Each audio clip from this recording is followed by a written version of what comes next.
What's up, guys? Welcome back to Dill's Bangin Breakdown. Not so enthusiastic about that intro right there because what a snooze fest main event, fight of the year. This is going to be crazy. I'm knocking him out. I'm going to first round him. If he makes it past the first round, I'm going to beat him. I am absolutely disappointed in that main event. So let's not talk about it yet. Before the main event, we had some crazy fights. Me and my boys were dialed in for these fights. The prelims, you had the two first women, Silva versus Barbosa. Dude, those two chicks threw at it. It did go the full 15 minutes, unanimous decision. Silva won, but both those chicks did not give up. That women's flyweight is crazy. It went the full, like I said, the full 15 minutes. Crazy strikes between both of them. Pretty sure both of them landed well over, yeah, significant strikes landed for both of them, 90 and 67. So both these ladies were throwing. They both tried to sub each other. There was takedowns. That was a great way to start the card. Right after that, we had my guy Edson Barboza versus Drakkar Klaus. Dude, crazy fight also. Full 15 minutes. I wasn't disappointed in these full 15-minute fights that started out the card with because they were bangers. Edson Barboza is a monster. He's always been a monster. Uh, just Klaus looked like to outclass him, though. Klaus outclassing people. Great fight by both of them. I thought both guys were going to end it at some point. But yeah, 147 strikes Klaus landed on Barbosa. That is absolutely crazy. Zero takedowns, zero grappling whatsoever. It was a full 15-minute stand and bang. And yeah, Klaus landed 147 strikes on Barbosa's 73. Next fight, sad to say about Chase Hooper. He got knocked out hard in the first round with 2 seconds left. He was putting it on Alexander Hernandez. The distance was good by Chase. He was timing everything properly. The last 10 seconds, he got too cocky, gave a little ambush, and got flatlined. Sad to say, because that's my guy. But I'm sure Chase Hooper will bounce back. He's only 25 years old. Yeah, love Chase Hooper. These two women that fought next was pretty crazy, too. Jessica Andrade versus Lupe Godinez. Jessica Andrade is a former women's title challenger. She's a badass. She is literally a walking monster and just does nonstop walking towards you and putting the pressure on you. Total strikes, 0 or 1 takedown. Lupe did get a takedown. I believe that was in the second round. But these women just stood and banged the whole time. It was 119 strikes to 97 for Lupe. Them girls killed it. That was a good fight. Michael, don't get me pronouncing his name again, but Gerald Meerschaert fight, next fight up. That's the second fight from it's the co-main on that prelims. I don't think Gerald Meerschaert is washed up. I just think that he has some bad off nights, and he's had a few of them recently because he got knocked out cold, flatlined also. I loved it. But sad to say for Meerschaert because he's a beast, but beasts get beat up. Main event on the prelims. Basanerguru Sisakurev. Sorry for his first name, but Susakurev versus Eric Nolan. Susakurev just won last Tuesday on the Contender Series for Dana White every Tuesday night, 7 p.m. There's 5 fights to tune into. Last week on it, Susakurev, he came out in the first round and he kicked somebody right in the gut. Liver shot, broke his rib, whatever it was, but that earned Sasakurev a shot to fight on UFC 319. It was a turnaround of 4 days. That was absolutely crazy. And he came out and worked Eric Nolan. Now, I don't know if it's because it's Sasakurev's first fight in the UFC and he was just trying to be a badass and keep walking forward because he got teed up a lot. It was a banging fight. It made it to 2 minutes in the second round before Nolan got submitted by Sasakurev. But the whole time, these guys were just throwing, smiling, having fun. Second round, though, Susakurev came out and got him on the ground, submitted him. Total strikes for both of them were pretty crazy, too.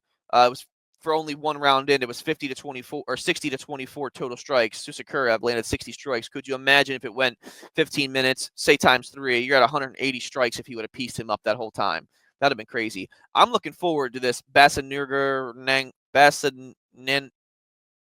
Don't get me pronouncing it. Susakurev, I'm looking forward to his journey in the UFC because he's a crazy, crazy guy, banging fights. Main card, Tim Elliott. Kai Asakura welcome to the UFC again. You fought for your last time against Pantoja for that main event spot. You're from Bellator. You got your first shot in the UFC on that pay-per-view card against Pantoja. He worked you. They give you another shot now. Tim Elliott submitted you and worked you for 2 rounds, almost 3 rounds. Tim Elliott absolutely worked you. Um, I don't know what you're not UFC ready yet. I mean, you looked like you had some capability in you and you knew what you were doing, but seasoned vet Tim Elliott showed you that it's not your place yet. Welcome to the flyweight division. We'll see you in 3 months on a fight night on the prelims, brother. Tim Elliott, great fight. Janet Cannonier, MVP, Michael Venom Page. There was high hopes in Jared Cannonier moving down from light heavyweight to in his career. I think he was heavyweight at one point too, all the way down to middleweight. He's now fighting, but he's like 40 fights in. Fighting MVP. Went the full 15 minutes, unanimous decision. MVP pretty much pieced him up the whole entire time. I'm not a fan of MVP. I'm not giving him any credit on the show. I don't like his standing, no hands down, big mouth laughing. On to the next one. MVP won that one. Jeff Neal versus Carlos Pratas. Okay, I just got chills. Carlos Pratas is smoking cigs after his gym sessions. He's smoking cigs on stage. He's a fighting nerd. He's fighting out of Sao Paulo, Brazil with those guys. On this card, they went 4-0. They had 4 people fighting out of Brazil, I'm pretty sure. You had or 4 people fighting out of the Fighting Nerds. I'm not sure if they're from Brazil, but I know 4 people on this card from the Fighting Nerds won, and they're going to go crazy now and only going to move up. But Jeff Neal got knocked out. That's my guy. Round 1, 4 minutes, 59 seconds. Carlos Pratas hits him with a spinning elbow and drops him. 9th time that's ever happened in the UFC for someone to win by a spinning elbow. Hats off to Carlos Pratas. Put him in the rankings. Give him somebody. Put him up there because he is a monster. He wants to fight in. I think they're doing another card in Brazil coming up in October, and it was his birthday on Sunday after the fight.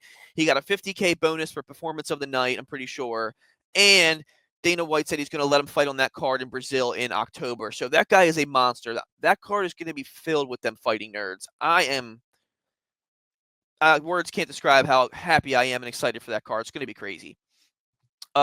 Speaking of a spinning back elbow, next fight in, Lerone Murphy, Aaron Pico, welcome to the UFC. You got a spinning elbow to the head, the temple, and you got flatlined in the first round. Lerone Murphy, give him a title shot. Give him somebody up there because he is a absolute monster. He looked phenomenal the whole fight from leg kicks. He was working Aaron Pico. Aaron Pico thought he was going to come in and do something. He gave a bum rush. Lerone Murphy read that bum rush in advance, spinning elbow, put to sleep. Aaron Pico, welcome to the UFC. Ha, ha, ha. I really should look up the stats on people's journey and welcome into the UFC fights. I bet you we did one time, and I'm pretty sure it's like only 2 out of the, so I don't even know. Don't care because every time we have dialed in a fight, we've called this that the newcomer is not going to be welcome to the UFC. He's just going to get beat up. Lerone Murphy, give him a title shot. Phenomenal fight. What wasn't a phenomenal fight, what was an absolute snooze fest, was the Duplessis Khamzat Chimaev fight. The belt going back to Chechnya, Khamzat Chimaev dominated Duplessis the whole entire fight. Holy crap. Khamzat Chimaev broke the record for most significant strikes landed, which I knew they said that night he did. He landed 529 strikes, but they were only little just taps. He had Duplessis on the ground the whole entire time. I'm pretty sure he had like 23 minutes of control time in this fight. Chimaev did. All he did was maul him, hold him down, and just body weight him the whole time. No damage really significantly done to Duplessis. Nothing but control and little short shots from inside with couple short little elbows and short little ground and pounds. There was really no significant strikes. Duplessis landed 45 strikes, and the strikes that landed on Chimaev before he took him down were significant, and that's why Chimaev did not want to fight him on the throw hands with him. Whoever fights Chimaev next is just going to have to piece him up in the first 2 seconds just to show him what you're about and not give him a takedown because Chimaev's takedown is crazy. He's a monster on the ground. He had 12 takedowns. Just absolutely insane. Duplessis did give Chimaev his first takedown of the UFC. So That's pretty good for Duplessis. Duplessis is not undefeated anymore. Hamzat Chimaev is. I don't even want to give him uh, props either because I'm just not a fan of the weight fights. But on to the next one, we have UFC Fight Night China coming up, which is pretty cool. It's going to be 6 a.m., I'm pretty sure. Yeah, it's going to be 6 a.m. Saturday, which is crazy. I'm awake anyway drinking a cup of coffee, so I might as well tune in, right? Although these guys are pretty unwell known, there's a couple on there. Prelims, you got Michael Pereira. He's the guy doing all like the jumping off the cage and backflipping onto people when they're down. I hope he gets beat up by Kyle Dukas. That's going to be a good fight. Austin Hubbard's fighting on here also, coming out of USA. He's going to be a pretty good one also. I like Austin Hubbard. He's kind of like a military guy. He's coming off a loss right now, but he's fun to watch. Gage Young versus Manashit Chate. I know Gage Young. He comes to throw. It's going to be a good one. Wow, Kiefer Crosby's on this fight. He actually does pretty well. I'm a big fan of him. He is coming off a loss, but he doesn't go down easy. That guy throws hands. Big fan of him. First ranked fight, we have Waldo Cortez Acosta versus Sergey Pavlovich. We know Sergey is a monster. He's had the belt. He fights hard. He's fought everybody. His resume is stacked too, man. Derek Lewis, Taito Avasa, Curtis Blade, Tom Aspinall, Alexander Volkov, Jardinho Rosenstrike. Those are some big boys, heavyweight fight. Number 6 versus number 3. I like Sergey in that one. Big fan of him. Co-main event, I don't know if this is a stepping stone washed up fight. Brian Ortega versus Aljamain Sterling. Aljamain Sterling, he's already had the belt. He's been beat up. He's been knocked out. Brian Ortega has been beat up hard and knocked out. This might be just like a fight. It might be Ortega's last fight on his contract, to be honest with you. And it might be one of Aljo's last fights on his contract because I am not looking forward to that fight either. Just like I'm not looking forward to the main fight on the card. Johnny Walker versus Zhang Minyang. Zhang Minyang's going to go out there and put Johnny Walker to sleep. Johnny Walker's got a glass chin. I think he has like the top goofiest knockout of all time too, when he got cracked in his jaw and all his limbs went floppy and he was up in the air. I am not a fan of him. I hope Zhang Minyang goes out there and puts him to sleep quick so this 6 a.m. card can be over with. I hope I'm out doing something quick because somebody gets all these knockouts. Not a fan. I'm still going to tune in. I like the prelims more than I like the main card. I'm going to look at for Austin Hubbard's that fight, that Charles Johnson fight, and the Gage Young fight. Well, guys, Dill's Bangin breakdown is complete. I can't wait to talk about next week's breakdowns because the fights after that are even crazier. Please tune in for that one, and I will talk to you next week, guys.